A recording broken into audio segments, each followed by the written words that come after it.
तो बच्चों मैं आपका स्वागत करता हूं विद्या गुरुकुल के इस प्लेटफॉर्म पर, जहाँ पे हम करने वाले हैं 3.2 के दूसरे क्वेश्चन को। इसमें क्या दे रखा है बच्चों, दो लाइनें दे रखी है। ये बोला पहले इन्हें सॉल्व करके आप x की वैल्यू निकाल लो और y की वैल्यू निकाल लो। जो भी x और y की वैल्यू निकलेगी आपको इसके अंदर रखना है और m की वैल्यू निकालनी है। ये आपका लास्ट गोल है। तो पहले इसे सॉल्व करते हैं। सॉल्व करने के लिए मैंने बोला था एक को इक्वेशन नंबर 1 मान लो, एक को इक्वेशन नंबर 2 मान लो, क्योंकि दो लाइनें दे रखी है।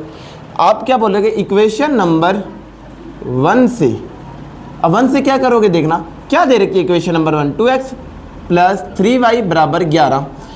2x का 2x, ये 3y है यहाँ पे, मैंने बोला था नहीं तो x की वैल्यू निकालोगे नहीं तो y की वैल्यू निकालोगे।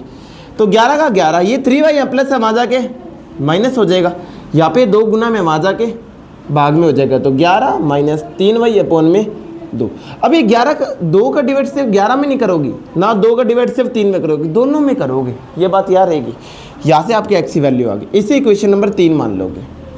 अब क्या बोलोगे आप, इक्वेशन नंबर 3 से x की वैल्यू इक्वेशन नंबर, अब देखो ये इक्वेशन नंबर 3 आपने 1 से बनाई है ना, तो इस 3 वाले की वैल्यू आप 2 में रखोगे। इक्वेशन नंबर 2 में रखने पर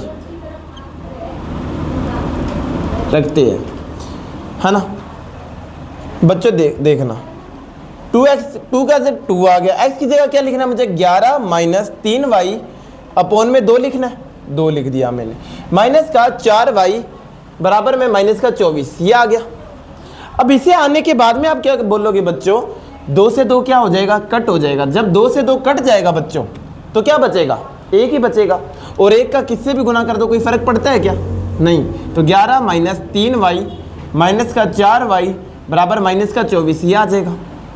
ठीक है, माइनस 3 और माइनस 4 कितने होते हैं, माइनस का 7 होता है। ये 11 यहाँ प्लस है, वहाँ जाके माइनस, तो माइनस का 24 और ये 11 भी वहाँ जाके माइनस हो गया, तो माइनस 11 माइनस का 7y माइनस 24 और माइनस 11 कितना होता है, माइनस का 35 होता है। माइनस से माइनस कट गया, ये 7 यहाँ गुना में वहाँ जाके भाग में, और जब 35 को 7 से भाग लगाओगे तो कितना आ जाएगा, 5 आ जाएगा। कितना आ जाएगा, अब तुम्हारे पास y की तो वैल्यू आ गई। अब x की वैल्यू निकालते हैं, किसकी निकालते हैं, x की।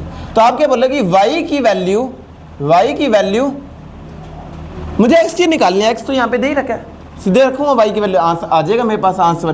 तो y की वैल्यू इक्वेशन नंबर 3 में रखने पर क्या होगा देखना, x बराबर है 11 के 11 माइनस का 3, y कितना है बच्चों, 5 है, तो मैं कितना रख दूंगा, 5 अपॉन में 2। 11 का 11, 3 इंटू 5 कितना होता है, 15 अपॉन में 2। 11 में से 15 की कितना आता है बच्चों, माइनस का 4 आता है अपॉन में 2। और जब आप माइनस 4 को 2 से डिवाइड करोगे तो कितना आ जाएगा, माइनस का 2 आ जाएगा। तो y आपके पास आया 5 और x कितना आया, माइनस 2। अब इक्वेशन दे क्या रखी थी आपको, y बराबर mx प्लस 3 दे रखी थी। y की वैल्यू कितनी आई है, 5, m का m, x कितना है, 2 है ना, तो माइनस 2 से गुना कर दोगे। 2 निशाने एक साथ नहीं आते, इसलिए आपको ब्रैकेट यूज करना पड़ेगा। प्लस का 3, 5 का 5, ये 3 यहाँ पे प्लस है, वहाँ जाके माइनस, और ये माइनस 2 का गुना इससे करोगे तो माइनस 2m आ जाएगा। ठीक है, अब देखना 5 में से 3 गई कितना आ जाएगा, 2 आ जाएगा। कितना आ जाएगा, 2 आ जाएगा।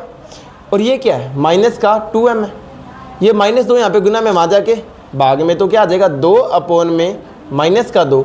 और जब 2 को माइनस 2 से डिवाइड करते हैं तो कितना आता है बच्चों, देखो माइनस को नहीं देखना, 2 से 2 को डिवाइड कर दो 1 आ जाएगा, और 1 माइनस है तो साथ में क्या लिख दोगे, माइनस। तो m कितना आया आपका, -1। इस प्रकार ये आपको क्वेश्चन क्या हो जाता है, सोल्व हो जाता है। आपको यहाँ से x और y की वैल्यू निकाल के इसके अंदर रखनी थी और आंसर आपको प्राप्त हो जाना था। ठीक है, जय हिंद।